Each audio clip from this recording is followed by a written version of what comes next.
ఆదికాండము 1:28. దేవుడు వారిని ఆశీర్వదించెను, ఎట్లనగా మీరు ఫలించి అభివృద్ధి పొంది విస్తరించి భూమిని నిండించి దానిని లోబర్చుకొనుడి. సముద్రపు చేపలను, ఆకాశ పక్షులను, భూమి మీద ప్రాకు ప్రతి జీవిని ఏలుడని దేవుడు వారితో చెప్పెను. ప్రార్థన చేసుకుందాం. పరిశుద్ధుడవు తండ్రి, మీ మహా కనికరమును బట్టి, మీ కృపను బట్టి మీ పాద సముఖానికి వస్తున్నాం తండ్రి. ఆదికాండం 1:28 నీ వాక్యం సెలవిచ్చినట్లుగా మీరు నాయన నువ్వు మమ్మల్ని ఆశీర్వదించావు. మేము భూమి మీద ఫలించి అభివృద్ధి పొంది విస్తరించి నిండించి లోపర్చుకోవాలని సెలవిస్తుంటుండగా ఆ విధంగా మేము ఒక్కొక్కరము విస్తరించేవారిగా ఫలించేవారిగా మార్చండి. తద్వారా ఈ భూలోకమంతా నీ సువార్త వెదజల్లబడాలి. నీ పరిపూర్ణమైన చిత్తం, నీ ఉద్దేశం ఈ భూమి మీద నెరవేర్చబడాలి. కృప చూపించి సహాయం చేయండి. మీరే మహిమ పొందుమని యేసయ్య నామంలో అడిగి వేడుకొని ప్రార్థిస్తున్నాం తండ్రి, ఆమేన్. చూడండి, దేవుని వాక్యం సెలవిస్తుంది ఆదికాండం 1:28 దేవుడు వారిని ఆశీర్వదించెను. దేవుడు మొట్టమొదటిగా ఆదాము అవ్వను సృష్టించినాక, తయారు చేశాక దేవుడు వాళ్ళని ఆశీర్వదించాడు. ఏంటి ఆశీర్వాదం? దేవుడిచ్చిన ఆశీర్వాదం ఏంటంటే, ఎట్లనగా మీరు ఫలించి. మొట్టమొదటిగా మనం ఫలించే వాళ్ళంగా ఉండాల. ఏదో ఉన్న చోటనే ఉండేటట్లుగా కాకుండా విస్తరించే వాళ్ళంగా, ఫలించే వాళ్ళంగా. ఒక చెట్టు ఉంటే అది ఫలిస్తే ఆ నాటిన యజమానుడికి ఎంత సంతోషం కలుగజేస్తుందో, దేవుడు సృజించిన మానవుడు ఫలిస్తే దేవునికి కూడా అంతే సంతోషం. దేవుని యొక్క ఉద్దేశం ఫలించాలి మనం. అలాగే అభివృద్ధి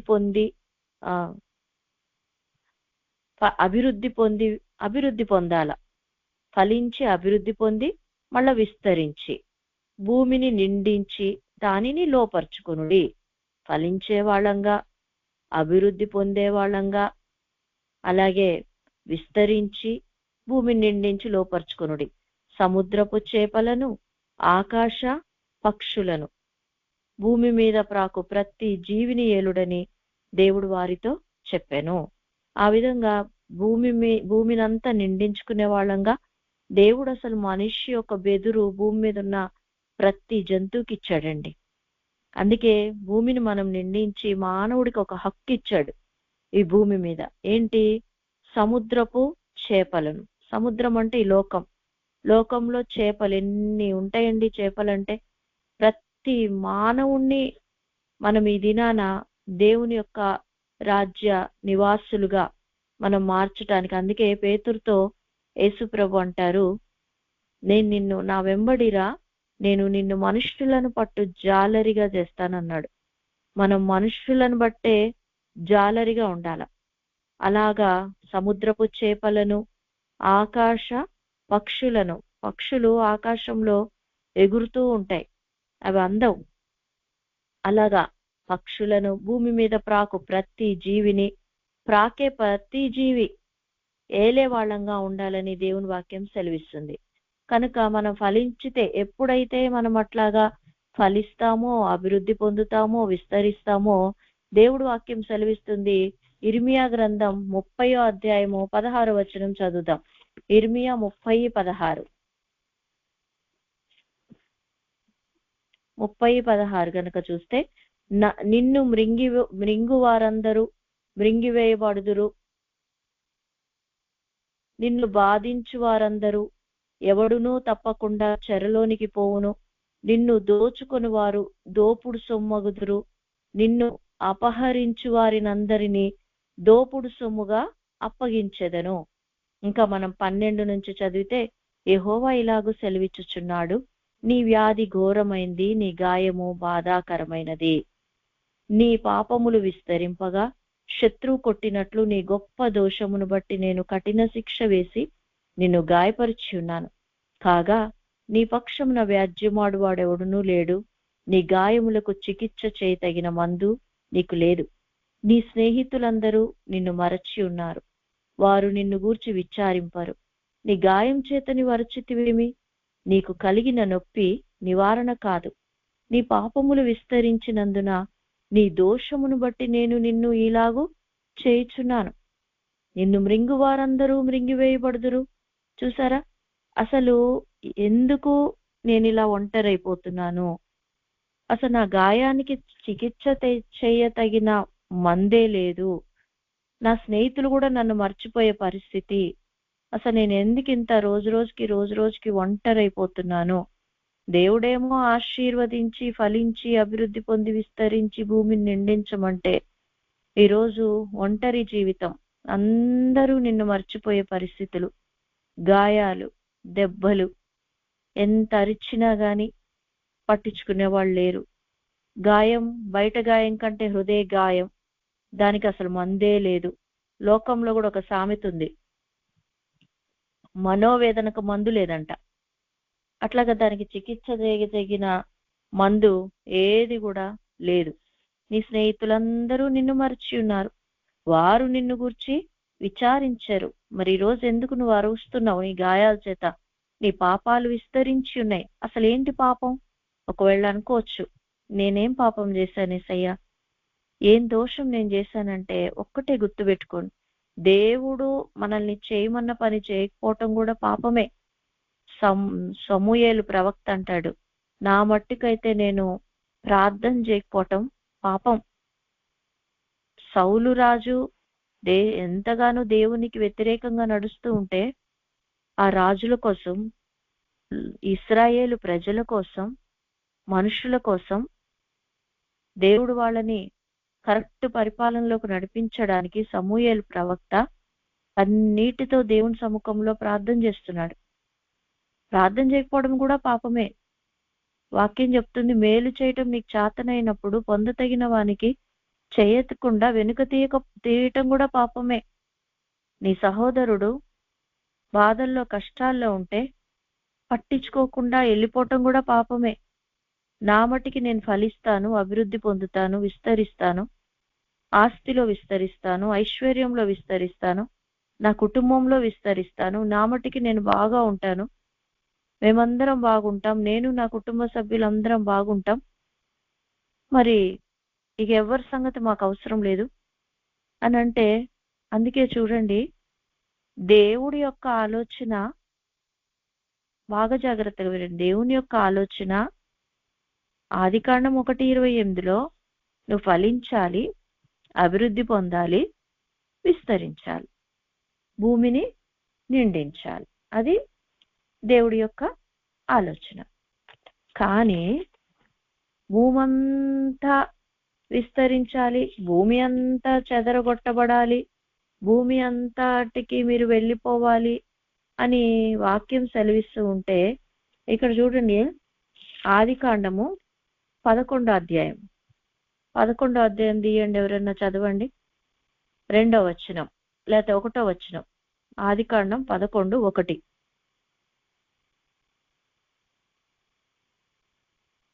భూమి అందంతటా ఒక్క భాషయు ఒక్క పలుకులు ఉండెను.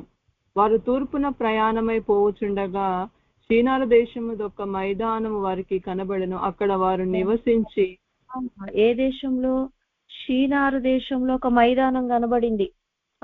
చదవండి.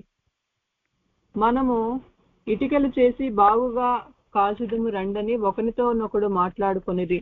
రాళ్లకు ప్రతిగా ఇటుకలను, అడుసునకు ప్రతిగా ముట్టికిళ్ళును వారికుండెను. మరియు వారు, మనము భూమి అందంతటా చెదిరిపోకుండా ఒక్క పట్టణమును ఆకాశమునంటూ శిఖరము గల ఒక గోపురమును కట్టుకొని పేరు సంపాదించుకొందుము రండని మాట్లాడుకొనగా, యెహోవా నరులు కుమారులు కట్టిన పట్టణమును గోపురమును చూడ దిగి వచ్చెను. అప్పుడు యెహోవా, ఇదిగో జనము ఒక్కటే, వారికందరికీ భాష ఒక్కటే, వారు ఈ పని ఆరంభించి ఉన్నారు. ఇక మీదట వారు చేయదలుచు ఏ పని అయినను చేయకుండా వారికి ఆటంకం ఏమీయూ నుండదు. కనుక మనము దిగిపోయి వారిలో ఒకని మాట ఒకనికి తెలియకుండా అక్కడ వారి భాషను తారుమారు చేయుదుము రండని అనుకొనెను. 8. అలాగు యెహోవా అక్కడ నుండి భూమి యందంతటా వారిని చెదరగొట్టెను గనుక వారు ఆ పట్టణమును కట్టుట మానిరి. దానికి బాబేలు అని పేరు పెట్టెను. తారుమారు చేసేసాడు దేవుడు, వారి భాషను తారుమారు చేశాడు. 9వ వచనం కూడా దానికి బాబేలు అని పేరు పెట్టెను. ఎందుకనగా అక్కడ యెహోవా భూజనులందరి భాషను తారుమారు చేశాను. అక్కడ నుండి యెహోవా భూమి అందంతటా వారిని చెదరగొట్టెను. చూసారా, ఆది కాండము 1వ అధ్యాయము 28వ అధ్యాయంకి వచ్చేసరికి దేవుని వాక్యం, దేవుడి యొక్క ఉద్దేశం ఈ భూమి అందంతా ఆకాశ పక్షులను, నేల మీద పాకు ప్రతి జీవిని, సముద్రంలో ఉన్న చేపలను, సముద్రం మీద, భూమి మీద, ఆకాశం మీద మానవుడికి ఎంత గొప్ప అధికారం ఇచ్చాడు దేవుడు. అంతటి అధికారాన్ని అపవాదనుకుంది. ఎట్లాగన్నా ఈ అధికారం మానవుడి చేతిలో నుంచి తీసేయాల, మానవుడి చేతిలోంచి తీసేయాల.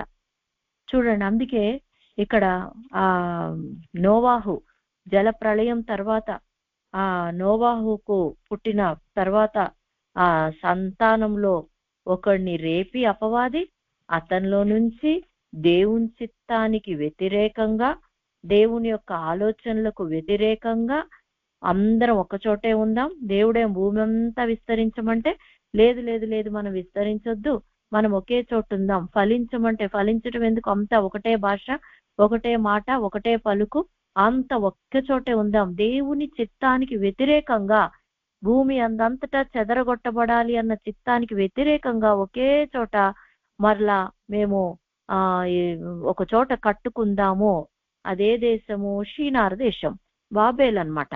ఒక్క చోటు ఉందాం అనుకున్నారు. దేవుడు చూసి దేవుని ఆలోచనకు వ్యతిరేకంగా వీళ్ళంతా ఇలా చేస్తున్నారని వాళ్ళని చెదరగొట్టి భూమి అందంతటా భాషను తారుమారు చేశాడు. గాయం ఎందుకు అవుతుంది, శిక్ష ఎందుకు వస్తుంది, పాపం ఎందుకు అవుతుంది? ఈ రోజు మనకు మనమే బాబేలు గోపురాన్ని కట్టుకుంటూ నేను ఎక్కడికి పోను, నేను మాత్రమే ఆశీర్వదించబడాలి, నేను మాత్రమే దీవించబడాలి. ఇంకా అసలు దీని గురించి మనకైతే దానియేలు గ్రంథంలో కూడా కనబడుతుందండి. ఎవరైనా చదవగలిగితే దానియేలు గ్రంథం 1వ అధ్యాయము 2వ వచనం చదవండి. 1-2. మనం ఇందాక ఆది కాండం 11వ అధ్యాయంలో ఎవరన్నా చెప్పండి, ఎక్కడ బాబేలు గోపురము, బాబేలు కట్టబడిందంటే 2వ వచనం. వారు తూర్పున ప్రయాణమైపోవచ్చుండగా షీనారు దేశమందొక మైదానము వారికి కనబడెను, అక్కడ వారు నివసించి. షీనారు దేశంలో మైదానం కనబడింది అక్కడ. దానియేలు గ్రంథం 1-2 చదువుతారా? యూదా రాజగు యెహోయాకీషు ఏలుబడిలో 3వ సంవత్సరమున బబులోను రాజగు నెబుకద్నెజరు యెరూషలేము మీదికి వచ్చి దానిని ముట్టడి వేయగా ప్రభువు యూదా రాజగు యెహోయాకీమును దేవుని మందిరములో విశేషించిన ఉపకరణములను ఆ రాజు చేతికి అప్పగించెను గనుక అతడు ఆ వస్త్రములను షీనారు దేశములోని తమ దేవాలయమునకు తీసుకుని పోయి తమ దేవతలపు బొక్కసములో ఉంచెను. చూడండి ఇక్కడ ఎంత విచిత్రం. దేవుడు ఆ యూదా రాజు యెహోయాకీమును నెబుకద్నెజరు రాజు వచ్చి యెరూషలేమును, బబులోను రాజుకు నెబుకద్నెజరు యెరూషలేము మీదకి వచ్చి ముట్టడి వేసి ఏం చేశాడు, మన దేవుని యెరూషలేములోని దేవుని మందిరములో ఉన్న ప్రతి ఉపకరణాన్ని తీసుకొని పోయి షీనార్ దేశంలో దేవాలయంలో పెట్టాడు, వాళ్ళ దేవతల దేవాలయంలో పెట్టాడు. దేవుడు ఆలోచన, అసలు దేవుడేమో ఇశ్రాయేలీల ద్వారా, యూదా వాళ్ళ ద్వారా భూలోకమంతా ఇంకా విస్తరించి ఫలించి భూమిని నిండించి అలాని దేవుని యొక్క ఉద్దేశం ఉంటే, వారు ఆ ఉద్దేశానికి వ్యతిరేకంగా నడిచినందువలన అపవాది యొక్క ఆలోచన ఎప్పుడు చూడండి, ఏ ఆది కాండం 11వ అధ్యాయంలో షీనారు దేశంలో ఏ మైదానంలో వారు ఒక్క భాష ఒక్కటే, మేము అందరం ఒక చోటను, ఈరోజు దేవాలయంలోని ఆ ఉపకరణం తీసుకొని వెళ్ళి షీనారు దేశంలో ఉన్న వారి మందిరపు దేవాలయపు బొక్కసంలోకి ఉంచారు. అపవాది ఎప్పుడు కూడా చూడండి ఎంత దాని ఆ యొక్క ఆలోచనలు దేవుని ఆలోచనకు వ్యతిరేకంగా పనిచేస్తుంది. అందుకే మనం ఫలించే వాళ్ళంగా ఉండాలి. క్రైస్తవులు ఫలించలేకపోతున్నారు. దేవుణ్ణి నమ్మిన బిడ్డలమైన మనం ఫలించలేకపోతున్నాం. ఆత్మ పొందుకున్నామంటే ఆత్మకు తగిన ఫలాలు ఉండాలి. కాబట్టి మనం ఫలించే వాళ్ళంగా ఉండాల. ఆత్మ ఫలాలు మనం ఎప్పుడైతే ఫలిస్తామో మనకి దేవుడు విస్తరింపజేస్తాడు. అదే ఫలించటం, అభివృద్ధి పొందాల. ఈరోజు ఆత్మీయ స్థితి కంటే రేపు ఇంకా ఆత్మీయ స్థితిలో ఇంకా అభివృద్ధి ఉండాల. మహిమ నుండి అధిక మహిమకెళ్ళాల, విస్తరించాల. ఒక్కదానివే కాదు, ఇంకొక్కళ్ళవే కాదు, ఇంకా అనేక మంది మన ద్వారా రక్షణలోకి రావాలి. ఏ సత్యం దేవుడు మనకు నేర్పిస్తున్నాడు ఆ సత్యం అనేక మంది తెలుసుకునేటట్లుగా మనం ప్రయాసపడాల. భూమిని నిండించాల. నీ సువార్తను భూమి అంతటా ప్రకటించే వ్యక్తులుగా మనం ఉండాల, లోబరుచుకోవాలా. ఎలాంటి అపవాది శక్తులు, అది ఆకాశంలోకైనా భూమి మీద పాకే సర్పజాతివైనా గాని సముద్రంలో ఉన్న ఏవైనా గాని లోబడుచుకోవాలి మనం. దేవుని ఆత్మశక్తి చేత మీరు పాములను తేళ్లను తొక్కెదరు, మీరు భుజంగంలను అనగదొక్కెదరని వాక్యం సెలవిస్తుంది. మీరు మరణకరమైంది ఏది కూడా తాగినను అది మీకు ఏ హాని చేయదని. మారు మనసుకు తగిన ఫలాల్లో మరి ఆ విధంగా మరణకరమైంది కొత్త భాషలు మాట్లాడతారని. అలాగా మనము వాటిని స్వతంత్రించుకునేటట్లుగా ఉండాలి. కాబట్టి ఎందుకు ఈరోజు మనం చెరలోకి వెళ్లే పరిస్థితి, ఒంటరి స్నేహితులంతా మనల్ని విడిచిపెట్టే పరిస్థితి, తారుమారైపోయే పరిస్థితి ఎందుకు వస్తుందంటే ఫలించలేకపోతున్నాం. దేవుని ఆలోచనకు వ్యతిరేకంగా మనం నడవకుండా మరి ఎప్పుడైతే మనం ఆ విధంగా దేవుని చిత్తానికి లోబడతామో మనము దేవా నీవు చెప్పినట్టు నడుస్తామంటారు. నిన్ను మింగువాళ్ళు మింగివేయబడతారు. ఎవరైతే నేను మింగాలనుకుంటున్నారో వాళ్లే మింగివేయబడతారు. మోషే కర్రని కింద పడేస్తే ఫరో రాజు దగ్గర మంత్రగాళ్ల కర్రలు కూడా కింద పడేస్తే అవి కూడా పాములేని. కానీ మోషే కర్ర చేతిలో ఉన్న పాము మంత్రగాళ్ల చేతిలో ఉన్న పాములు కూడా మింగేసింది. అంత కృప దేవుడు మనకిస్తాడండి. ఈరోజు నిన్ను ప్రాణంతోనే మింగాలనుకుంటున్నారు. మింగటం అంటే అసలు మనుషులే మనల్ని మృంగాలని ఎంత కఠినమైన మాటలు. కొంతమంది చంపరు కానీ చావాలి అనిపించే రీతిగా తమ ప్రవర్తన, చావాలి అనిపించే రీతిగా మాటలు. అందుకే 124వ కీర్తనలో కూడా అంటాడు, యెహోవా మనుష్యులు మన మీదకి లేచినప్పుడు 1-2 వచనాలు, యెహోవా మనకు తోడై ఉండని ఎడల వారి ఆగ్రహము మన పైన రగులు కొనినప్పుడు యెహోవా మనకు తోడై ఉండని ఎడల వారు మనలను ప్రాణముతోనే మృంగివేయుదురు. కాబట్టి ప్రాణంతోనే మింగేసేంత మాటలు, అటువంటి పరిస్థితులు, గాయాలు, నొప్పి, దెబ్బలు. ఈ రోజు నుంచన్నా మనం ప్రభువా నేను ఫలిస్తాను అని అంటే చూడండి ఇక్కడ నీవు అప్పుడు ఏమవుతుంది. 16 నిన్ను మృంగు వారందరూ మృంగివేయబడుదురు, నిన్ను బాధించు వారందరూ. దేవుడు చూస్తున్నాడు మిమ్మల్ని ఎంతమంది బాధిస్తున్నారు. తప్పకుండా దేవుడు ఇప్పుడు మీకు న్యాయం తెచ్చబోతున్నాడు. నిన్ను బాధించు వారందరూ ఎవడును తప్పకుండా చెరలోనికి పోవును, ఒక్కళ్ళం కూడా విడిచిపెట్టాడంట. ఈ రోజు వాళ్ళు గెలుస్తున్నాం, మేము మా మాట సాగుతుంది ఈరోజు అని గంతులేస్తుండేమో. కానీ నిన్ను బాధించే వాళ్ళంతా మరి వాళ్లే ఒక్కళ్ళు తప్పకుండా చెరలోనికి పోయే పరిస్థితి రాబోతుంది. నిన్ను దోచుకుని వారు దోపుడు సొమ్మగుదురు. ఎంతమంది మిమ్మల్ని మీ ఆస్తిపాస్తుల్ని దోచుకుంటున్నారేమో వాళ్ళు దోపుడు సొమ్ముగా మారబడుతున్నారు. నిన్ను అపహరించు వారందరినీ దోపుడు సొమ్ముగా అప్పగించెదను. నిన్ను ఎవరైతే అపహరిస్తున్నారో వారందరినీ, అపహరించటం అంటే ఒక వెండిని అపహరిస్తారు, దొంగతనం చేస్తారు. ఒక వజ్రాలను దొంగతనం చేస్తారు, విలువైన బంగారాన్ని అపహరిస్తారు. కొంతమంది మనుషుల్ని అపహరిస్తారు. వాళ్ళ ఆలోచనలు, వాళ్ళ టాలెంట్లు, వాళ్ళ ఉద్యోగము, వాళ్ళ మానసిక స్థితి, వాళ్ళది ఏది కూడా వాళ్ళది సాగనీయకుండా ఒక్క క్షణం వాళ్ళ లైఫ్ అంతా వీళ్ళ చేతుల్లో పెట్టుకొని, వాళ్ళ చేతుల్లో ఒక దొంగ ఎట్లాగైతే ఒక్క క్షణంలోనే ఆ బంగారాన్ని, వెండిని, వజ్రాలని, ఆస్తిపాస్తుల్ని అపహరిస్తాడో కొంతమంది మనుషులు వారిని అపహరించిన రీతిగా మనుషుల్ని అపహరించే వాళ్ళు ఉన్నారు. దేవుడు చూస్తున్నాడు, మీరు అపహరింపబట్టం చూస్తున్నాడు, మీరు దోచుకొనబట్టం చూస్తున్నారు. దేవుడు మిమ్మల్ని బాధించే, మీరు బాధపరచబట్టం చూస్తున్నాడు. మిమ్మల్ని మింగివేసే వాళ్ళు ఉన్నారని దేవుడు చూస్తున్నాడు. కేవలము మనము ఫలించాలి. ఫలించటం అంటే చూడండి, గలతీ 5:22 చదువుదామా? గలతీలకు రాసిన పత్రిక 5వ అధ్యాయం 22వ వచనం. అయితే ఆత్మ ఫలమేమనగా, ఆత్మకు ఒక ఫలం ఉంటది. ఏంటి ఆత్మ ఫలము? ప్రేమ. మనం నిన్ను వలే నీ పొరుగు వానిని ప్రేమించుము అన్నాడు. మనం అందరినీ ప్రేమించే వాళ్ళం ఉండాల. అందరంటే ఆ లిస్ట్ లో దోచుకునే వాళ్ళు ఉంటారు, బాధింపబడే వాళ్ళు ఉంటారు. వారి సమయం దేవుడు వస్తుంది, చూస్తున్నాడు. దోచుకునే వాళ్ళు ఉంటారు, నిన్ను అపహరించే వాళ్ళు ఉన్నారు, నీ స్నేహితులే నిన్ను మర్చిపోయే వాళ్ళు ఉన్నారు, నిన్ను గాయపరిచే వాళ్ళు ఉన్నారు. కనుక 22వ వచనం 5వ అధ్యాయం, అయితే ఆత్మ ఫలమేమనగా ప్రేమ.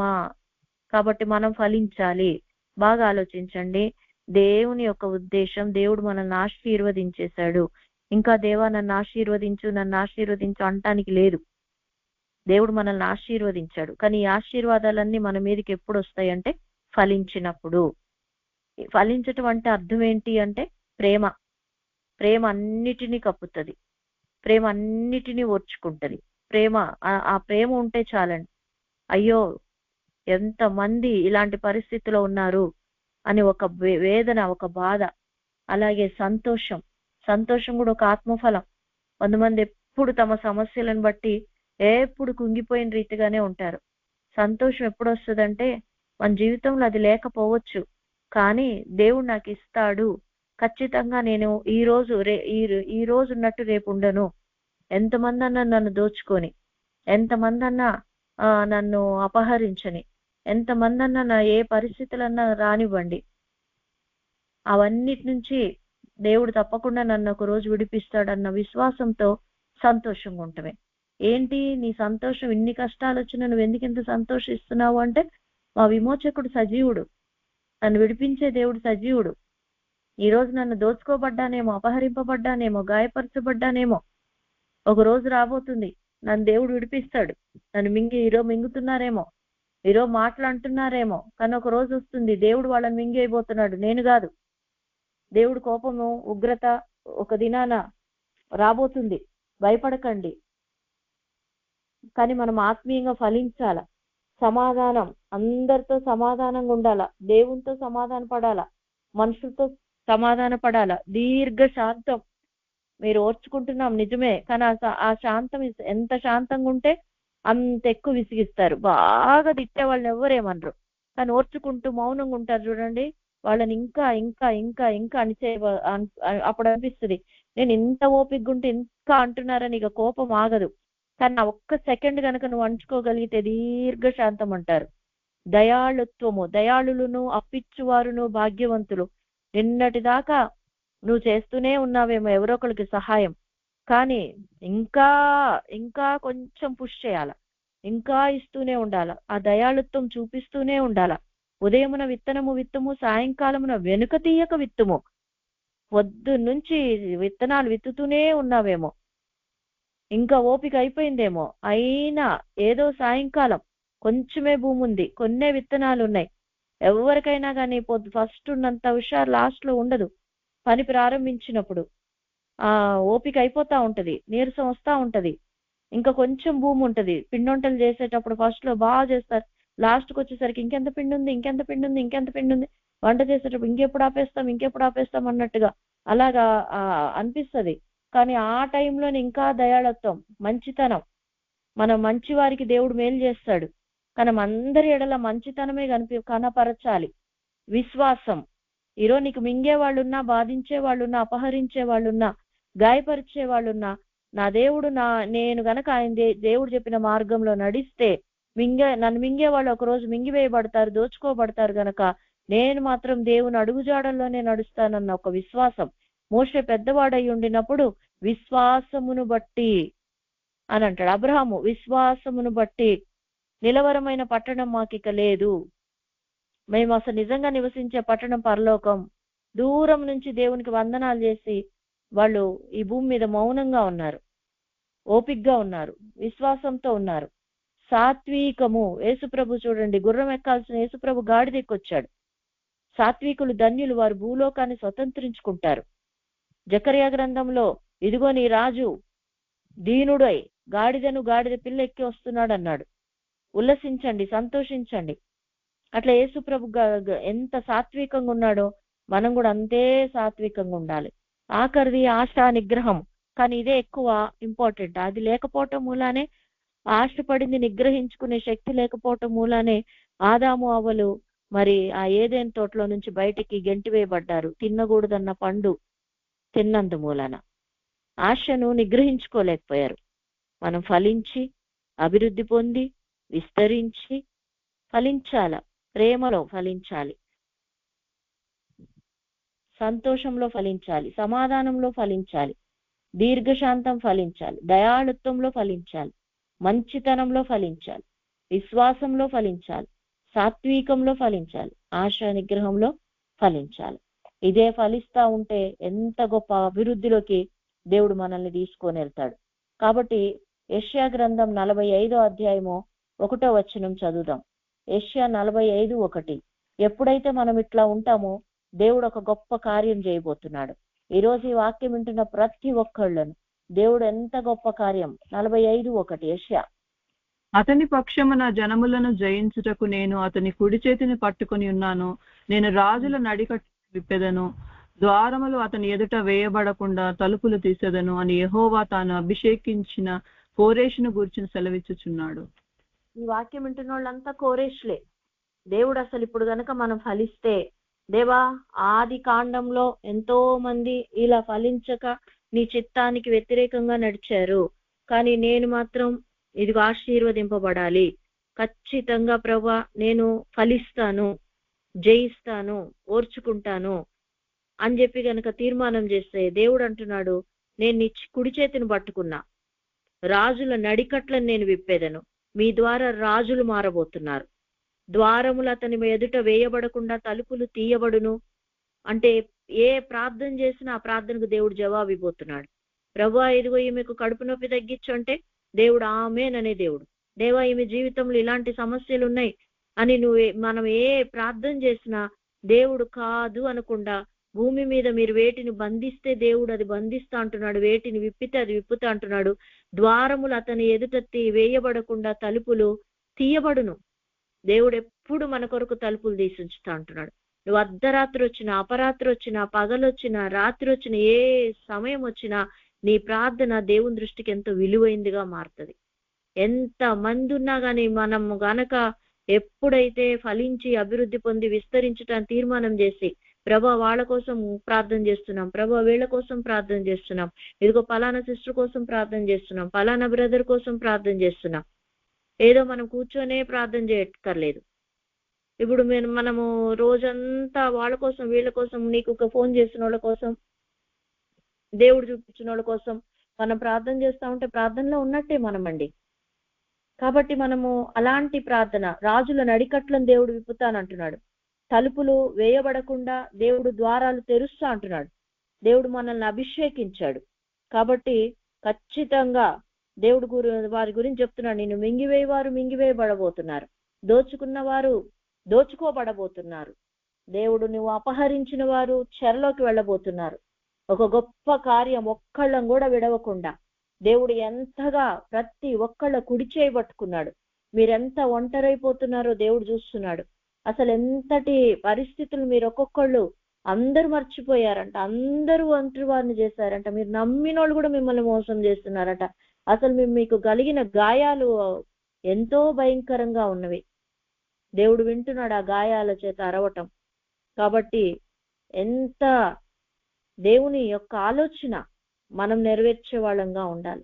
కానీ నిమ్రోద్ అనే అతను దేవునికి వ్యతిరేకమైన అపవాది అతనిలో ఒక ఆలోచన కలగజేసి, ఏంటంటే భూమి అంతటా విస్తరించాలా, నువ్వు విస్తరించొద్దు, అందరూ ఒకే చోట ఉండండి, దేవుని చిత్తాన్ని బ్రేక్ చేయాలనుకున్నాడు. దానియేలు గ్రంథంలో కూడా నెబుకద్నెజర్ రాజు ఆ దేవుని మందిరంలో ఉన్నవన్నీ తీసుకొని వచ్చి అదే చోట ఉంచాడు, ఇక్కడే మొత్తం అన్నట్లుగా. ఈరోజు మనం కూడా దేవుని చిత్తానికి వ్యతిరేకంగా నడిస్తే మనం అపవాదిని గెలిపించిన వాళ్ళం అవుతాం. దేవుడి చిత్తానికి లోబడితే మనం సృష్టించిన దేవుణ్ణి సంతోషపరిచే వాళ్ళంగా మార్చబడతాం. దేవుడు మనల్ని విస్తరింపజేస్తా అంటున్నాడు, కుడి చేతిని పట్టుకుంటా అంటున్నాడు. రాజుల నడికట్లు విప్పెదను. చాలా మంది రాజులు మారబోతున్నారు. గొప్ప గొప్ప వాళ్ళు మీ ద్వారా రక్షణలోకి రాబోతున్నారు. పేతురు చేపలు పడితే పెద్ద చేపలు వచ్చినాయి.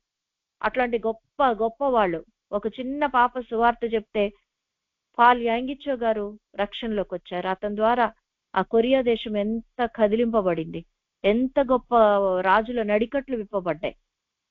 అలాగా మీ ద్వారా సేవకులు, అపోస్తులు, కాపర్లు తయారు కాబోతున్నారు. మీరు అనుకుంటారు నేను ఒక్కళ్ళకే కదా సువార్త చెప్పాను. కాదు, వాళ్ళు రాజులు. వాళ్ళ నడికట్లు దేవుడు విప్పబోతున్నాడు మీ ద్వారా. మీరు లోబడితే చాలు. దేవుడు మిమ్మల్ని నన్ను వాడుకోవాలనుకుంటున్నాడు. ద్వారములు అతని ఎదుట వేయబడకుండా తీయబడును. మనము దేవుడు తలుపులు తీసినప్పుడే ప్రార్థన చేయటం మానేస్తాం విసుగొచ్చి. అసలు ఇప్పుడు ప్రార్థన ఇక్కడ ఈ వాక్యం వింటున్న ప్రతి ఒక్కళ్ళ ప్రార్థన దేవుడు వెంటనే వినటానికి రెడీగా ఉన్నారు. ప్రపంచం అంతటి కోసం చేసే ప్రార్థన, ఏ ప్రార్థన చేసిన దేవుడు ఇప్పుడు తలుపులు వేసుకోడట, తలుపులు తీసి ఉంచుతానంటున్నాడు. కనుక ఫలించుదాం, ఆత్మలో ఫలించుదాం. జెఫన్యా గ్రంథం 3వ అధ్యాయం 8వ వచనం చదువుకుందాం. జెఫన్యా 3:8 చదువుతారు ఎవరైనా?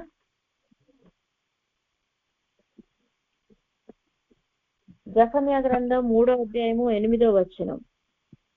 కాబట్టి యెహోవా వాక్కు ఏదనగా, నా కొరకు కనిపెట్టుడి, నేను లేచి ఎరపెట్టుకొను దినము కొరకు కనిపెట్టుకొని ఉండుడి. నా ఉగ్రతను, నా కోపాగ్ని అంతటినీ వారి మీద కుమ్మరించుటకై అన్యజనులను పోగు చేయుటకును గుంపులు గుంపులుగా రాజ్యములను సమకూర్చుటకును నేను నిశ్చయించుకొంటిని.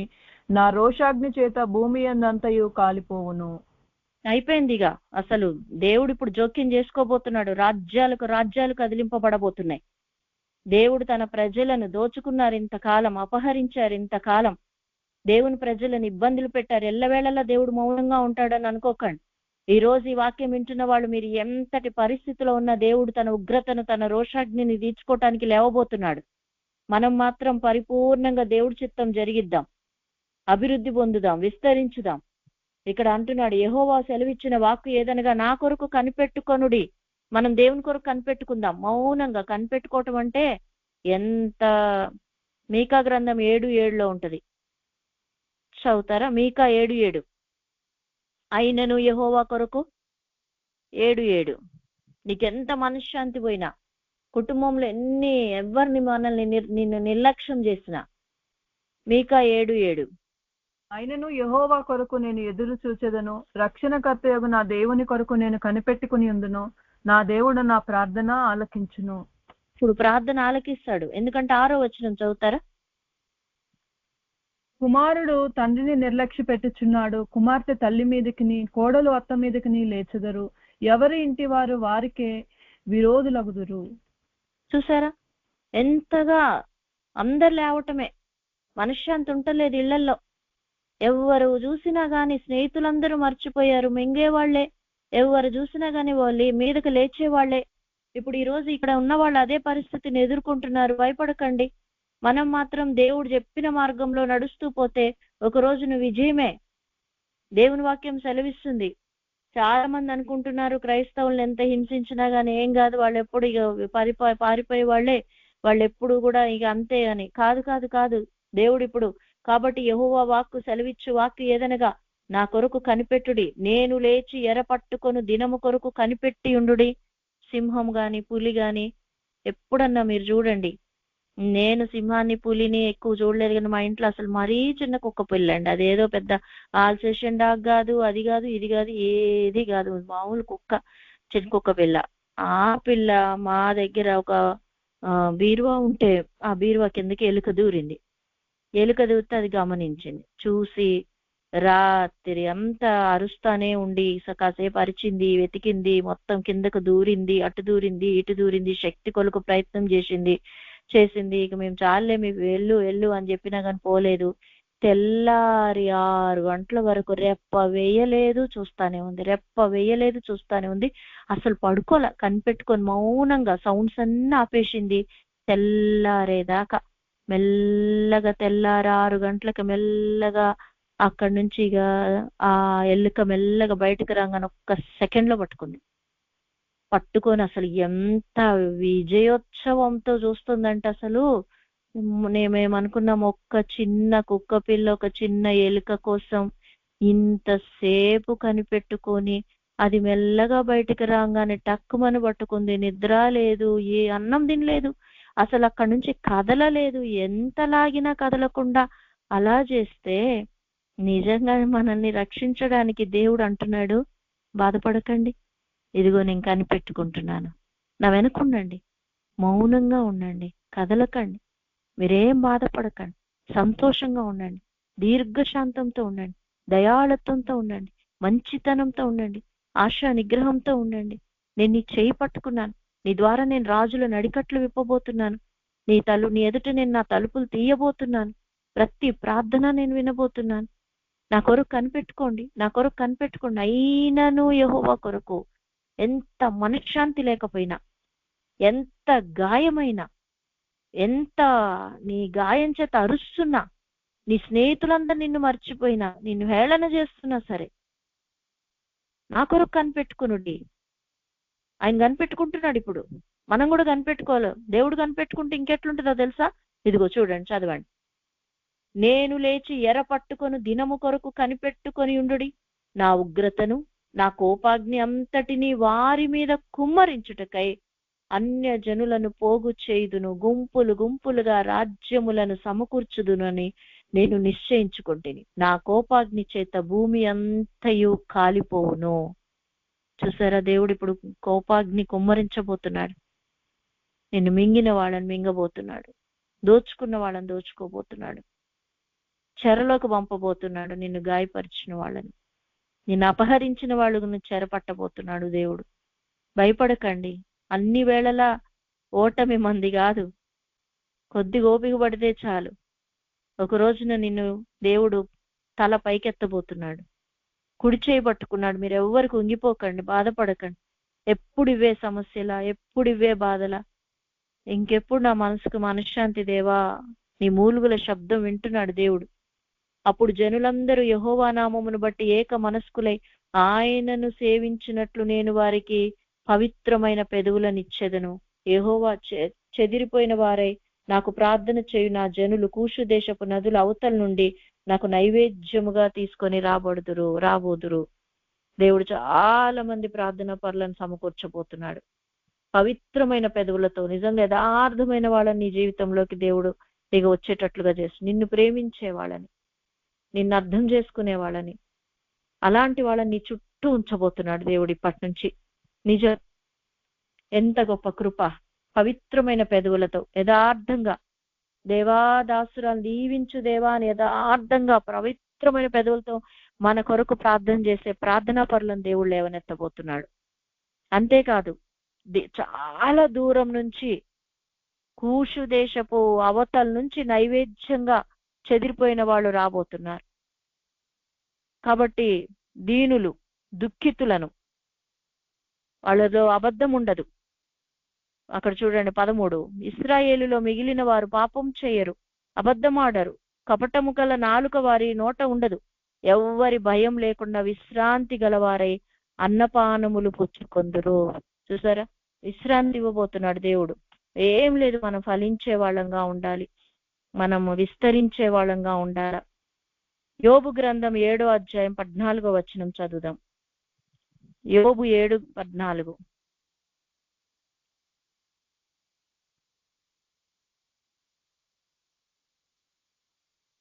నీవు స్వప్నము వలన నన్ను బెదిరించదవు, దర్శనముల వలన నన్ను భయపెట్టెదవు. పోనీ ఏదన్నా దేవుడు, ఇన్ని కష్టాలున్నాయి కదా, ఇన్ని బాధలున్నాయి కదా, పిల్లల్ని పోగొట్టుకున్నాడు యోబు, ఆస్తి పోగొట్టుకున్నాడు యోబు, ఆరోగ్యం పోయింది, మనుషులు మింగటానికి మెల్లగా స్నేహితులు వచ్చారు, మింగేవాళ్ళు వచ్చారు, ఎంత భయంకరంగా చుట్టూ చేరి స్నేహితులు, సరేలే నువ్వు మంచోడువే గాని ఇదిగో నీలో ఏ పాపం లేకపోతే ఎందుకు ఇట్లా జరుగుతుంది, ఎందుకు అట్లా జరుగుతుంది, మింగివేయటానికి వచ్చారు, అపహరిస్తున్నారు, భార్య వచ్చింది, ఎందుకు చావరాదా, ఆ దేవుణ్ణి దూషించి చావరాదా, ఏం విశ్వాసం నీది, ఏం విశ్వాసం నీది, తిడుతుంది ఒకవైపు, ఆస్తి పోయింది, ఆరోగ్యం పోయింది, చర్మం అంట పగిలి మళ్ళా మాంతుందంట, మళ్ళా పగులుతుంది. చర్మం పగిలితే ఎంత బాధ ఉంటుందో తెలుసు అసలు. అంత బాధను అనుభవిస్తూ ఉంటే మనకు అనిపిస్తుంది యేసుప్రభు ఎదురుగ్గా వచ్చి ప్రత్యక్షమై గట్టిగా నా కుమార్తె అంటే ఎంత సంతోషం అనిపిస్తుంది. కానీ కళలు చూస్తేనేమో భయంకరం.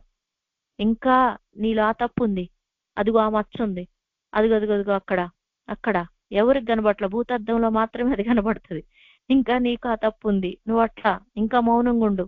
స్వప్నంలో దేవుడు యోబుని బెదిరించుంటాడు. నేనంటున్నా పుట్టిగా, స్నేహితులందరు తిడుతుంటే చూడు దేవా, స్నేహితులందరూ తింటుంటే నువ్వు ఎందుకు అట్టన్నావు ఇట్లా అన్నావు అని ఒకవేళ యోబునే దేవుడు అంటూ ఏదన్నా కళ్ళ చూపించాడు అనుకోండి, ఎట్లుంటది? ఏంది దేవుడు నన్ను తప్పు పడుతున్నాడు? దర్శనాలతో దేవుడు బెదిరిస్తున్నాడంట. దేవుడే బెదిరిస్తున్నాడు. పగలేమో స్నేహితులు, భార్య అంతా అన్ని బాగాయాలు. కాసేపన్నా పడుకుందామంటే కల వస్తుంది. కలలో దేవుడు భయపెడుతున్నాడు. దర్శనం కూడా భయపెట్టే దర్శనాలే వస్తున్నాయి. భయపెట్టే దర్శనాలు. ఇటు దేవుని దగ్గర నుంచి ఆదరణ లేదు, మనుషుల దగ్గర నుంచి ఆదరణ లేదు. కొద్ది కాలమే, ఒక్క రోజు వచ్చింది, అద్భుతం చేశాడు దేవుడు. తన రోషాగ్నంతా ఇక అపవాది అయిపోయింది, ఓడిపోయింది అపవాది, వెళ్ళిపోయింది. ఇక తలంచుకొని దేవా నీ బిడ్డల జోలికి ఇక నేను పోనయ్యా. వామ్మో, ఇంత యథార్థవంతుడా, ఇంత ఒక మానవుడు ఇంత యథార్థంగా ఉంటాడా, ఇంత నీతిపరుడుగా ఉంటాడా? ఎక్కడా ప్రేమలో వెనకబడలేదు, సంతోషంలో వెనకబడలేదు. నా విమోచకుడు సజీవుడు అని యోబు భక్తుడు అంటున్నాడు. నేను ఆయన కొరకు కనిపెట్టుకుంటా, ఏం మాట్లాడకుండా దేవుని కొరకు కనిపెట్టుకుంటున్నాడు. తల్లి గర్భంలోంచి నేను దిగంబరిగా వచ్చాను, దిగంబరిగానే వెళ్తాను, దేవుని నామానికి స్తుతి కలుగును గాక. ఏ మానవుడు మాట్లాడగలడు అంత గొప్ప మాట? దేవుడు బెదిరిస్తున్నాడు. కాబట్టి మీది కూడా స్వప్నాల ద్వారా, దర్శనాల ద్వారా, కళలు బెదిరిస్తున్నాయేమో, వాక్యాలు అలాగే బెదిరింపు వాక్యాలే వస్తున్నాయేమో.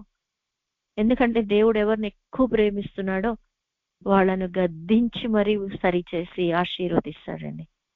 ఎంత గొప్ప కృప దేవుడు మనం పట్ల చూపిస్తున్నాడు. ఒక రోజు వచ్చేసింది, ఆయన రోషాగ్ని అంతా ఇక బయలుపరిచే దినం వచ్చేసింది. యోబును స్వస్థపరిచాడు. యోబు పోగొట్టుకుందంతా దేవుడు ఇచ్చాడు.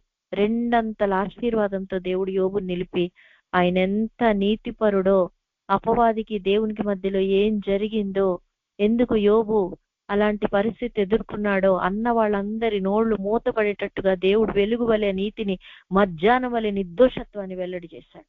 లోకమంతా ఈ రోజుకి కూడా ఒక్కళ్ళు కూడా యోబుని ఏం అంటానికి వీలు లేకుండా దేవుడు ఒక గొప్ప సవాలుగా, సాక్షిగా నిలబెట్టాడు.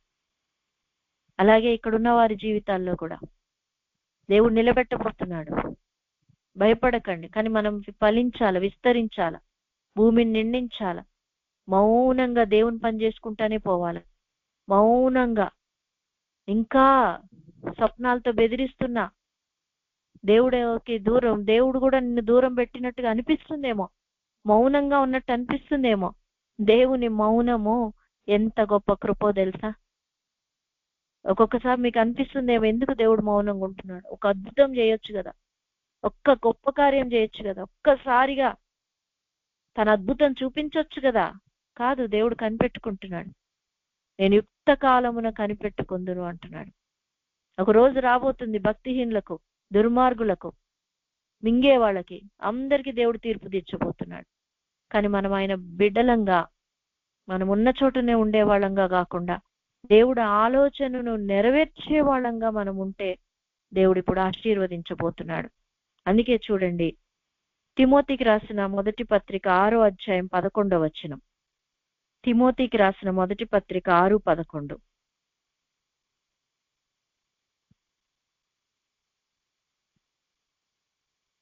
దైవజనుడా, నీవైతే వీటిని విసర్జించి నీతిని, భక్తిని, విశ్వాసమును, ప్రేమను, ఓర్పును, సాత్వికమును సంపాదించుకొనుటకు ప్రయాసపడము. అంతే. మనం దేన్ని సంపాదించుకోవాలి అంటే, దైవజనుడా నీవైతే వీటిని విసర్జించి, లోకంలో మనుషులు ఆ డబ్బు సంపాదించుకుందాం, ఈ డబ్బు సంపాదించుకుందాం పరిగెత్తుతున్నారు. ఈరోజు సంపాదించుకోవటానికి అన్ని, అసలు సంపాదించుకోవటం కాదు, ఉన్నాయి కూడా పోగొట్టుకుంటున్నావేమో. ఒక్కొక్కటి అన్ని కూలిపోతూ ఉంటే ఏం చేయాలో తెలియని పరిస్థితులేమో. కానీ మనము వేటిని విసర్జించాలి? ఈ భూమి మీద అందరూ పరిగెత్తేటట్లు కాదు. దేవుడు రాజుల నడికట్లు విప్పడానికి కుడి చేయి పట్టుకున్నాడు. కోరేషును అభిషేకించినట్లు మనల్ని అభిషేకించాడు. ఈ వాక్యం వింటున్న ప్రతి బిడ్డను దేవుడు అభిషేకించాడు. ప్రతి ఒక్కళ్ళ కుడి చేతిని పట్టుకున్నాడు. కనుక దైవజనుడా అంటున్నాడు. దైవజనురాలా అని అర్థం. దైవజనుడా, నీవైతే వీటిని విసర్జించి, నీవైతే, మిగతా వాళ్ళ సంగతి అనవసరం, నీవైతే, నువ్వు దేవునికి ఇంపార్టెంట్. విసర్జించి, వాళ్ళు ఇది సంపాదించుకుంటున్నారు, వాళ్ళు చూడు ఎంత బాగున్నారు, అయ్యో ఏంది ఇట్లా అయిపోతుంది నా లైఫ్. భయపడకండి, బాధపడద్దు. నీవైతే వీటిని విసర్జించి, విసర్జించటం అంటే ఒక వామిటింగ్ ని ఎంత అసహ్యంగా చూస్తామో, విసర్జించి. ఒకసారి మా అన్నయ్య అమెరికా దేశానికి రమ్మన్నారు నన్ను. చూద్దుగందా, నేను ఎన్నో సంవత్సరాలైంది కదా వచ్చి, నువ్వు కూడా రా చూద్దుగాని అంటే మేము అన్ని అవన్నీ పంపించారు, పేపర్స్ అన్ని పంపించారు. తీరా వీసా అపాయింట్మెంట్ ఆ రోజు మేము హైదరాబాద్ వెళ్ళి ఒక హోటల్లో ఉన్నాం. కొంచెం సేపు అయితే మేము వెళ్తాం. వెళ్ళే రోజు దేవుడు నాకు ఒక కాల్ ఇచ్చాడు. బాత్రూంలో విసర్జించింది ఎలాగైతే మనం చేతులతో పట్టుకుంటే ఎంత అసహ్యంగా ఉంటుందో ఆ విధంగా దేవుడు నన్ను ముట్టొద్దన్నాడు. నాకు అర్థమైపోయింది, దేవా నేను వాటిని విసర్జించాలి. నా పట్ల దేవుని యొక్క ఉద్దేశం వేరు, నా పట్ల దేవుని యొక్క ప్రణాళిక వేరు. నేను ఏదో ఈ లోక సంబంధంగా ఆనందించటానికి ఆనందించొద్దు, లేకపోతే ఇది చేయొద్దని కాదు. దైవజనుడా, నీవైతే వీటిని విసర్జించి. నాకు అర్థమైపోయింది, ఇది కాదు దేవుని చిత్తం. ప్రభువా, నేను నీకే లోబడతా. మరేం సంపాదించుకోవాలి మనం? ఏటిలో ఆనందించాలి? నాకు అర్థమైంది నా జీవితంలో. నేను ఒక క్యాండిల్ లాగా వెలుగుతూ ఉంటేనే నేను అందరికీ లైట్ ఇవ్వగలను. క్యాండిల్ ఎప్పుడు కరుగుతుంది. ఈ భూ సంబంధంలో చాలా మంది భూలోకంలో అందరూ ఎన్నో రకాలుగా ఈ భూమి మీద ఆనందాలు అనుభవించే వాళ్ళ లోకంలో ఉన్నారు. కానీ దేవుడు మనల్ని మాత్రం ఒక ప్రత్యేకమైన ఉద్దేశంతో ఎన్నుకొని, దేవుడు ఉండమన్న చోట ఉంటూ ఆయన పనులు చేస్తూ ఉంటే చూడండి, ఎవరికైనా గాని అంతెందుకు యేసు ప్రభు కొండకి పేతురు యోహానులను తీసుకొని పోతే ఆ పరలోకం నుంచి మోషే ఏలియాలు వచ్చి మాట్లాడుతూ ఉంటే పేతురుకి ఇంకా కిందకి వెళ్ళబుద్ధి కాల. బాబోయ్, ఏంటి కిందకి వెళ్తే అంతా మళ్ళీ మనుషుల మీద పడతా ఉంటారు. తిండి ఉండదు, నిద్ర ఉండదు, తిరుగుడు, నడవాల, కాళ్ళు వాస్తాయి, మీద పడుతూ ఉంటారు, ఓపిక ఉండదు. దీని బదులు ఎంత సంతోషం ఉంది కొండ మీద, ఎంత ప్రశాంతంగా ఉంది కొండ మీద, ఎంతసేపన్నా నిద్రపోవచ్చు, చక్కగా దేవుని సన్నిధిలో ఆనందించవచ్చు, గంతులేయచ్చు. మాటలా మోషే ఏలియా వీళ్ళందరితో మాట్లాడుకుంటుండొచ్చు. ఈ ఆనందం ఎంత చెప్పనశక్యమైన ఆనందం ఉంది. కిందకెళ్తే ఆనందం ఏముంది? అందుకని పేతురు వెంటనే అంటున్నాడు, ఈ ఆనందాన్ని తట్టుకోలేక, ఏసయ్యా ఆగాగు, నీకొక పర్ణశాల, మోషేకి ఒక పర్ణశాల, ఏలియాకి ఒక పర్ణశాల, మేము మాత్రం ఇక్కడే ఉండి మీకు సేవ చేసుకుంటుంటాం, పైనే ఉన్నాం అయ్యా, కింద పోవద్దు అంటున్నాడు. వెంటనే దేవుడు అంటున్నాడు, ఇతని మాట వినండి అని అంటాడు. యేసుప్రభు వెంటనే పదని కిందకి అనుకున్నట్టుగానే దిగుతుండగానే ఒకళ్ళు వచ్చేసారు. వాళ్ళని స్వస్థపరిచాడు దేవుడు. మన పనే అది.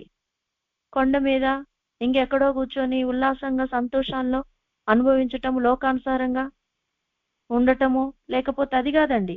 నీతిని, దేవుడు ఆలోచన ఏంటి? భక్తి, విశ్వాసం, ప్రేమను, ఓర్పును. అందుకే దేవా నీ ఆలోచన ఏంటి నాకు చెప్పు, అది సంపాదించుకోవాలా, అది మన బ్యాంక్ అకౌంట్లో వేసుకోవాలా, భక్తి సంపాదించుకోవాలా. భక్తిని సంపాదించుకుంటే వస్తుంది. రోజు ఆయన పాదాల దగ్గర గడుపుతూ ఉంటే భక్తి నేర్చుకుంటాం. విశ్వాసం ఉట్టిగా రాదు, వినుట వలన విశ్వాసం వస్తుంది. క్రీస్తుని గుర్చిన మాట వలన వస్తుంది. దేవునికి సమయం ఇచ్చి దేవుని మాటలు వింటా ఉంటేనే మనకు విశ్వాసం పెరుగుతుంది. ప్రేమ ఉట్టిగా కాదు, రోమా 5:5 చెప్పబడ్డట్టుగా క్రీస్తు ప్రేమ మన హృదయంలో కుమ్మరింపబడాల. మనంతటి మనం ఏ మానవుణ్ణి ప్రేమించలేం, కానీ దేవుని ప్రేమ మన హృదయంలో సంపూర్ణంగా కుమ్మరించబడితేనే మనం మనుషుల్ని ప్రేమించగలం. కాబట్టి దేవా నీ ప్రేమతో నన్ను నింపు, నీ ప్రేమతో నన్ను నింపు, నా ప్రేమతో నింపు, అది సంపాదించుకోవాలా. నా బ్యాంకు నింపు, బంగారంతో నింపు, నా బీరువా అంతా ఇంకా ఆస్తి పత్రాలతో నింపు నింపు నింపు నింపు ఆ నింపు కాదండి. మనం దేవా నీ ప్రేమతో నన్ను నింపు, నాకు ఓర్పుతో నింపు. ఓర్పేమో అసలు ఓర్పు ఇక అసలే కష్టాల్లో ఉంటే ఇంకా ఓర్చుకోమంటాడు దేవుడు. ఎంత ఓర్చుకుంటే మళ్ళా ఎంత ఓర్చుకుంటున్నాడండి యోబు. ఈ ఓర్చుకుంటా ఉంటే దేవుడేమో కళలు దర్శనాలు దేవుడు కూడా భయపెడుతున్నాడు. ఇంకెక్కడి నుంచి అసలు ఓర్పు వస్తుంది? ఒక్కసారి ఇక అసలు కోపం ఆగని పరిస్థితి, ఇక నేను ఓర్చుకోలేను, వెళ్ళిపోతాను, లేకపోతే అంత డిస్ట్రాక్షన్ ఆలోచనలు వస్తూ ఉంటాయి. ఓర్పు అనేది సంపాదించుకుంటూ వస్తుంది. దేవుని దగ్గర విరిగి నలిగిన హృదయంతో దేవుని దగ్గర సాగిలపడి, దేవా నాకు ఓర్పి ప్రభా ఓర్పి, అది సంపాదించుకోవాలి. ఇప్పుడు మనందరికి కావాల్సింది ఏంటంటే ఓర్పు సంపాదించుకోవాలి. దాన్ని సాత్వికము ఉట్టిగా రాదు. సాత్వికం బాగా కష్టం, దేవుని సన్నిధిలో సంపాదించుకోవాలా. సాత్వికం కోసం అడగాల, సంపాదించుకుంటకు ప్రయాసపడు. మీరు సంపాదించుకోవాలంటే కొద్దిగా ప్రయాస ఉంటది. అలా ప్రయాసపడుతూ వేటిని సంపాదించుకోవాలి, వేటిని విసర్జించాలి. ఈ లోక సంబంధమైన సుఖభోగాలు, ఆస్తులు, డబ్బులు అవన్నీ అండి నువ్వు విసర్జిస్తే ఆటోమేటిక్ గా అన్ని నీ పాదాల దగ్గరే పడి ఉంటాయి. నీకు వద్దన్నా కానీ డబ్బులు వస్తానే ఉంటాయి. నీకు వద్దన్నా కానీ వాటి మీద మనసు తీసేసుకుంటే అసలు ఏమి దేవుడు మనకు కొన్ని తరాల వరకు ఏ రకంగా నష్టపోని రీతిగా దేవుడు తప్పకుండా ఇస్తాడు మనకి. వాటి మీద ఏం ధ్యాస పెట్టకపోతే ఆటోమేటిక్ గా నీకు ఏది కూడా తక్కువ చేయకుండా దేవుడు ఇస్తానే ఉంటాడు. భక్తిహీనుల సంపాదన అంటే నీతిమంతుల కోసం దాచిపెట్టి ఉంచాడంట. నాకు ఆ వాక్యం చదివినప్పుడు అనిపిస్తుంది, వాళ్ళు ఇన్ని కోట్లు తిన్నారు, వాళ్ళు అన్ని కోట్లు తిన్నారంటే మంచిగా తినండి, తినండి. ఒక రోజు అవి మీ చేతుల్లోకి కాదు, నీతిమంతుల చేతుల్లోకి వస్తాయి. నిజంగా గొప్పవి అనేకములైన నివాసులు లేక పాడైపోతాయంట. అలాంటి రోజులు రాబోతున్నాయి. రాజ్యాల మీద దేవుడు తన ఉగ్రతను ఎరపట్టుకోవటానికి వేచున్నాడు. సడన్ గా ఒక గొప్ప ఉపద్రవం రాబోతుంది. భయపడద్దు. కనుక ఎల్లకాలం దుష్టుడిదే చేయి పై చేయి అనుకోవద్దు. కాబట్టి ఏం సంపాదించుకోవాలి, ఏం విసర్జించాలి, వేటి మీద మనసు పెట్టాలి, వేటి మీద మనసు పెట్టకూడదు, ఏ పని చేయాలి, ఏ పని చేయకూడదు. దేవుడేమో విస్తరించి ఫలించి అభివృద్ధి పొంది అన్నిటినీ లోబర్చుకోండి అంటే, నిమ్రోదేమో షీనార్ దేశంలో మైదానం చూసి పెద్ద గోపురం కట్టి, దేవుడు అట్లా అన్నాడు కదా, ఇదిగో నేను ఇట్లా అంటున్నా, అందరం ఒక చోటే ఉందాం. దేవుడు వచ్చి వారిని చెదరగొట్టేశాడు. ప్రపంచమంతా చెదరగొట్టాడు. భాషలు తారుమారు చేశాడు, బాబేలు. కనుక దేవుడు సమయము ఉన్నది కనుక భయపడకుండా దేవుని సన్నిధిలో కనిపెట్టుకుంటూ, ఎరపట్టుకునే దినం కొరకు కనిపెట్టుకుంటూ, దేవుడు కనిపెట్టుకుంటుండగా ఆయన వెనకాలండి మనం కూడా ఎదురు చూస్తూ దేవుని కొరకు ఓర్చుకుంటూ సాత్వికంగా అనిపిస్తుంది. ఒక్కసారి అరుద్దాం, గర్వంగా ప్రవర్తించుదాం, సాత్వికంగా అది సంపాదించుకోవాలా. కనుక ఇవన్నీ సంపాదించుకోవటానికి ప్రయాసపడదాం, ప్రార్థన చేసుకుందాం. తలలు వంచి కళ్ళు మూసుకున్నట్లయితే వాక్యం సెలవిస్తుంది, దేవుడు వారిని ఆశీర్వదించినట్లనగా మీరు ఫలించి అభివృద్ధి పొంది విస్తరించి భూమిని నిండించి దానిని లోపర్చుకొనుడి. సముద్రపు చేపలను, ఆకాశ పక్షులను, భూమి మీద పాకు ప్రతి జీవిని ఏలుడని దేవుడు సెలవిచ్చాడు. ఈ రోజు ఈ వాక్యం వింటున్న ప్రతి బిడ్డను దేవుడు ఆశీర్వదించాడు. అయితే నిన్ను మింగివేయ వారందరూ మింగివేయబడబోతున్నారు. నిన్ను బాధించు వారందరూ ఎవడునూ తప్పకుండా చెరలోనికి పోయే దినం రాబోతుంది. నిన్ను దోచుకొని వారు దోపుడు సొమ్ముగా మారబోతున్నారు. కనుక భయపడొద్దు. అతని పక్షమున జనములను జయించుటకు నేను అతని కుడి చేతిని పట్టుకొని ఉన్నాను. నేను రాజుల నడికట్లను విప్పెదను, ద్వారములు అతని ఎదుట వేయబడక తీయబడును. దేవుడు ఆ ద్వారాలు తీయబోతున్నాడు. కనుక ఫలించే వాళ్ళంగా ఆత్మఫలములు, అయితే ఆత్మఫలమేమనగా ప్రేమ, సంతోషము, సమాధానం, దీర్ఘ శాంతం, దయాళత్వం, మంచితనం, ఆశా నిగ్రహం, విశ్వాసం, సాత్వికం, వీటన్నిటిలో మనం ఉండేవాళ్ళంగా ఉండాలి. కాబట్టి యెహోవా మరి సెలవిచ్చిన వాక్యమనగా నా కొరకు కనిపెట్టుకొనుడి, లేచి ఎరపట్టుకుని దినం కొరకు కనిపెట్టుకొనుడి, నా ఉగ్రత నా కోపాగ్ని అంతా రగిలి నేను తీర్చుకోబోతున్నాను, రాజ్యాలను జనములను సమకూర్చబోతున్నాను. నిజంగా మన చుట్టూ ప్రార్థించే వాళ్ళని, గర్వం లేని వాళ్ళని, నీ కొరకు యథార్థంగా నిన్ను ప్రేమించే వాళ్ళని దేవుడు మన దగ్గరికి నడిపించబోతున్నాడు. కనుక మరి స్వప్నముల చేత దేవుడు బెదిరిస్తున్నా, దర్శనాల చేత బెదిరిస్తున్నా, నీకు ఇప్పుడు అన్ని చుట్టూ దుఃఖకరంగా ఉన్న భయపడకండి, ప్రభు కార్యం తొందరలోనే జరగబోతుంది. కనుక దైవజనుడా నీవైతే వీటిని విసర్జించాలి, వేటిని సంపాదించాలి, నీతిని సంపాదించుకోవాలి, భక్తిని సంపాదించుకోవాలి, సాత్వికాన్ని సంపాదించుకోవాలి, విశ్వాసాన్ని సంపాదించుకోవటానికి, ప్రేమ ఓర్పును సంపాదించుకోవటానికి ప్రయాసపడి ముందుకు సాగితే ఇగో దేవుని వాక్యం సెలవిచ్చినట్లుగా ఆదికాండం 1:28 ఏ ఆశీర్వాదం అయితే దేవుడు మానవుడిని ఆశీర్వదించాడో ఇప్పుడు ఈ రోజు ఇక్కడ వాక్యం వింటున్న ప్రతి బిడ్డ మీదకి అదే ఆశీర్వాదం దిగొస్తుంది. ప్రార్థన చేసుకుందాం. సమయం సిస్టర్ గారికి అప్పగిస్తున్నాం.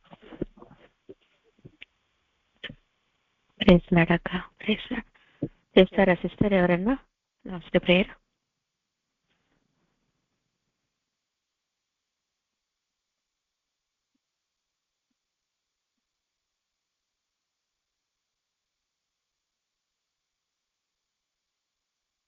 లాస్ట్ ప్రేయర్ ఎవరైనా చేస్తారా? అమ్మ చేస్తావా?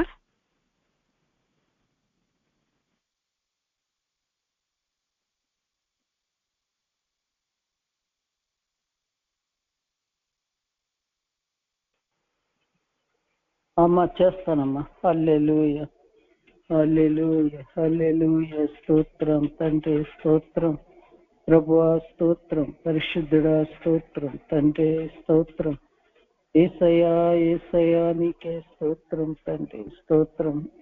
నాయన ఎత్తబడిన వాక్యాన్ని ప్రభు మీరు కట్టి ఫలింప చేసి నాయన అయ్యా పచ్చని నా తండ్రి తోట వలె చేయండి ప్రభు. ఈ దినము నాయన మేమందరము తండ్రి నాయన నీ వాక్యం ద్వారా కట్టబడాలి, ఫలించాలి, విస్తరించాలి, అభివృద్ధి చెందాలి. ఆది కాండములో 1వ అధ్యాయం 28వ వచనం ప్రకారంగా రకమల రబ శబ శబ శబ శబ